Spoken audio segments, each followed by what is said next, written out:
Welcome back to Andersen Acres. We're in the kitchen again today, and today we are going to make a risotto. In fact, we are going to make a curried risotto, and it's a lot of fun, really easy to do. You're not going to have difficulty. You just need the right stuff.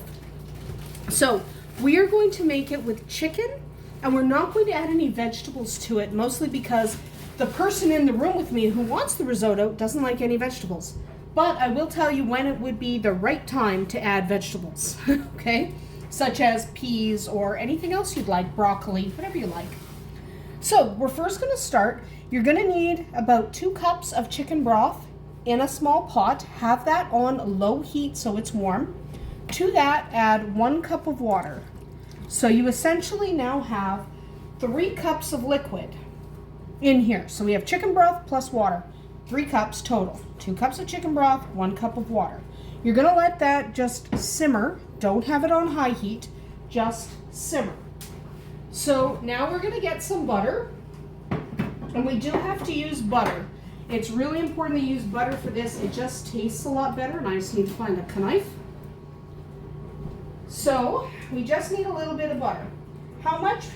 Not too much. You only need about a teaspoon, because we're also going to use olive oil. So our pan is at medium heat. We are going to turn that down in a little bit. So you're going to add about a teaspoon of butter and about 2 teaspoons of olive oil to a fairly warm pan over medium heat. You want the pan to already be warm, okay?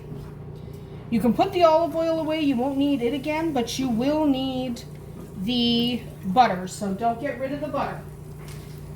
Now I just need to open this bag of chicken. So now you need some chicken. We are going to use chicken tenders, but you can use chicken breast. I'm doing 6 chicken tenders, and these are just, Costco brand chicken tenders, doesn't matter. But you can use chicken breast instead. You want about 2 chicken breasts, or the equivalent of 5 to 6 chicken tenders, okay, depending on what you need. You can add a little more or a little less, and if you really don't like chicken, just skip it. You can also use a different protein entirely. Okay, we are done with that. So what we are going to do is we are going to let this chicken brown. Here's where I'm going to end up speeding through a lot of the video. I'm going to time-lapse a lot of this because from start to finish, this process takes about 30 minutes. And, well, plus about 10 minutes for the chicken. So it's 30 to 40 minutes before you're finished with this. So in order for us not to have a 40-minute video, we're going to time-lapse most of this. But you want to get the chicken nicely browned. It does not have to be thoroughly cooked because it's going back in the pan later. So we're just going to time-lapse till the chicken's done.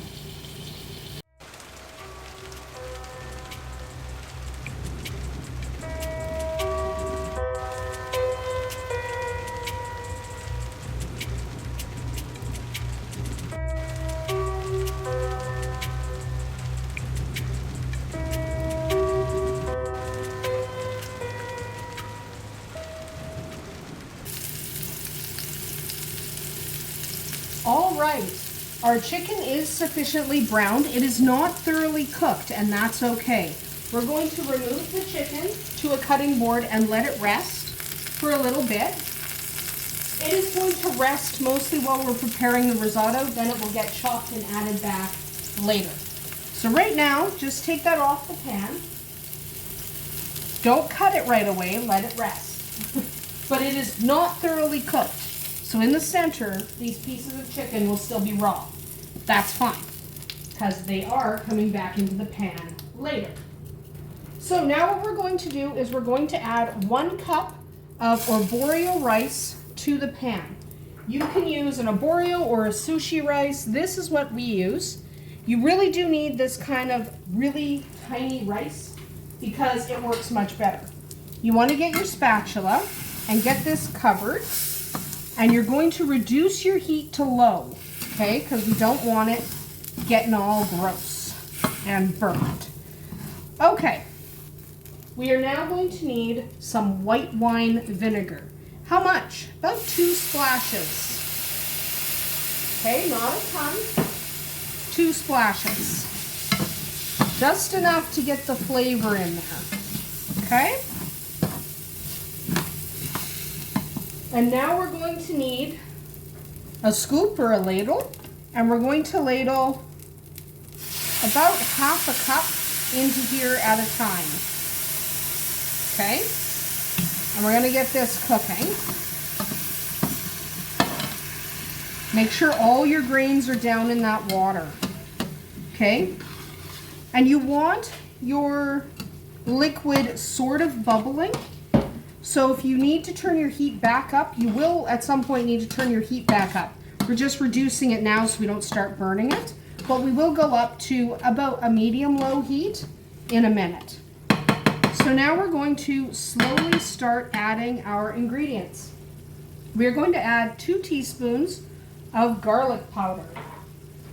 Mix that in. Mix after each addition. You don't want clumpy spices that don't mix in well. Okay? And when you notice your rice is drier like that, you just get another scoop of liquid and dump that in. Because the point is you are going to absorb this liquid. Okay? You're going to let your rice absorb this liquid. And you just keep adding the liquid. If you run out of liquid, just add more water. We're going to add 1 teaspoon of onion powder. You can use chopped onion, but I really like a smoother risotto, so I just use a powdered onion and a powdered garlic. But you can certainly chop onion and chop garlic. But the person I'm making this for doesn't like chunks, so we're using powdered. It doesn't make that much of a difference in the flavor. It does make a difference in terms of texture. Okay, gonna add another scoop of liquid. We just don't want to run out. Now we are going to add a teaspoon of turmeric. Turmeric is fantastic, and I can't live without it really. It's one of my favorite spices. It's fragrant, it's rich, its flavor is fantastic. So we're definitely adding our turmeric. Okay? While we're at it, we are going to add some saffron. Now saffron is expensive and you don't need a ton. So we're just basically going to add a pinch of saffron, kind of crumble it between your fingers. You don't need a ton, you only need a pinch. Saffron's an expensive, potent herb. So get that in there. Those saffron threads will give your risotto a delicious flavor. Keep that rice moving.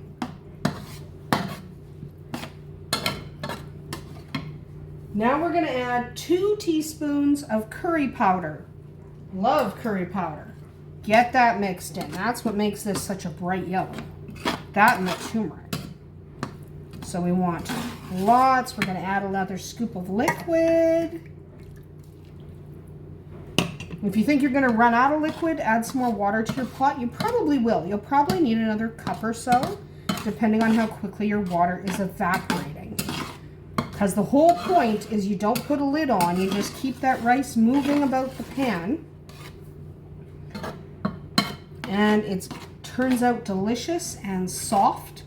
And it should not be crunchy at the end. Someone asked me if my risotto should be crunchy. No, risotto should not be crunchy. It shouldn't be soupy, but it should not crunch. Okay? Just keep these grains in there. You don't want them riding up on the side. There we go. I'm turning my heat up a little more now to medium-low. We are going to add about a teaspoon of dried cilantro. Okay. Give these flavors a time to develop. And about half a teaspoon of red pepper flakes for spice. Not too much. You can reduce that if you want. If you really don't like spice, you can go down to a 1/4 teaspoon, but I do half. Okay. And now we're going to add some more liquid. You don't want it to run dry, but you don't want to overload it with liquid either. So at this point, we're going to end up time-lapsing again because we probably need about 15 minutes of adding liquid and stirring and working our risotto, make sure you keep your grains of rice down. Okay, keep those down in the liquid, otherwise they won't cook. But this is a bit of a process, but it's not really that big a deal. You don't have to stir it every second, but you do have to stir it frequently. And just stir gently, move it around. It helps break down the rice grains a little bit. And we're just going to time lapse as we do most of this. All right, so here's the time lapse.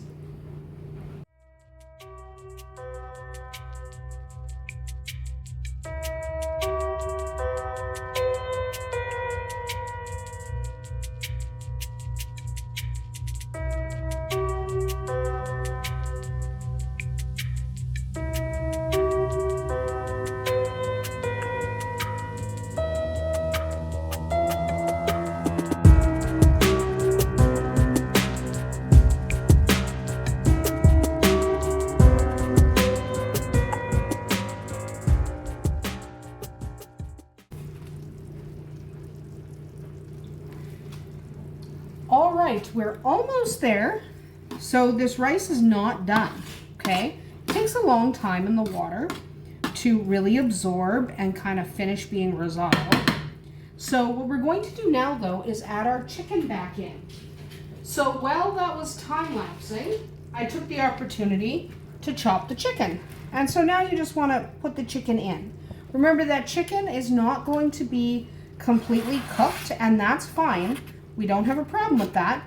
We don't have a problem with that because it's going into the liquid and we'll finish cooking in here. Put all that stuff in the sink. Get this mixed in. Okay? And I did add another cup of liquid to my pot. The reason you cook the liquid in a pot or warm the liquid in a pot is you do not want to add cold liquid to this. If you add cold liquid, basically what's going to happen is you'll cool down your rice instead of warming up your rice, and it kind of just takes longer to cook. It's not that you can't add cold water, it's that it kind of arrests the cooking process and you have to kind of resume and it takes a little while. So there we go, now we've added our chicken. This is also a nice time to add in your frozen vegetables or your fresh vegetables. You could do peas, you could do broccoli, florets, whatever you like. I'm adding some pepper to taste. This probably ends up being about half a teaspoon, but to taste. If you like pepper, add more.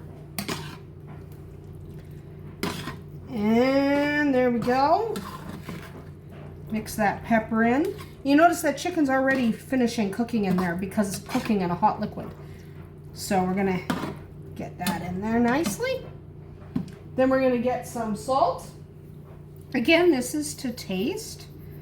So I'm using a Himalayan salt because that's what we like.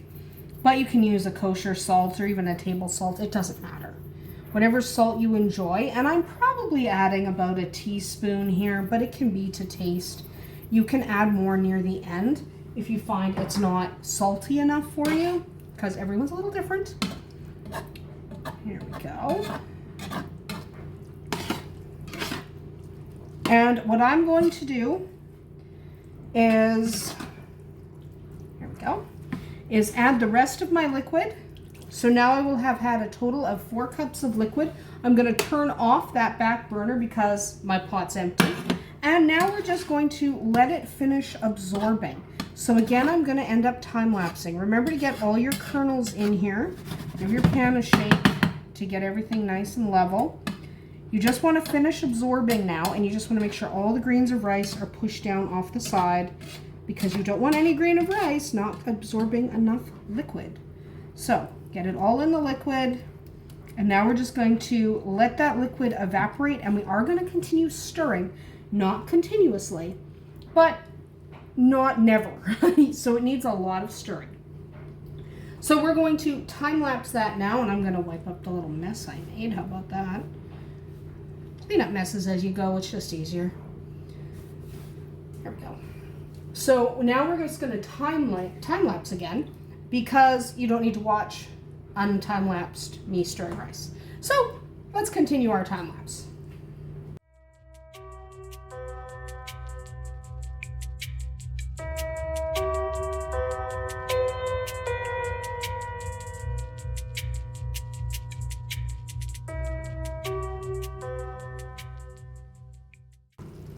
right, now that it is not still done, it's not done, but now that it looks like this, we are going to add our 2 final ingredients. You can add more salt and pepper if you like, but I am going to add, okay, my hand doesn't want to work, I can't open this, there we go. We're going to add a splash of lemon juice. That acidity really helps at the end.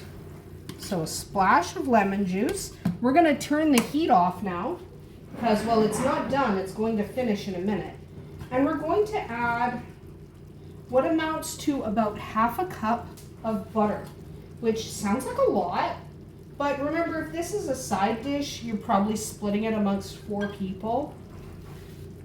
And if you're serving it as a main dish, you might be splitting it amongst 2 people.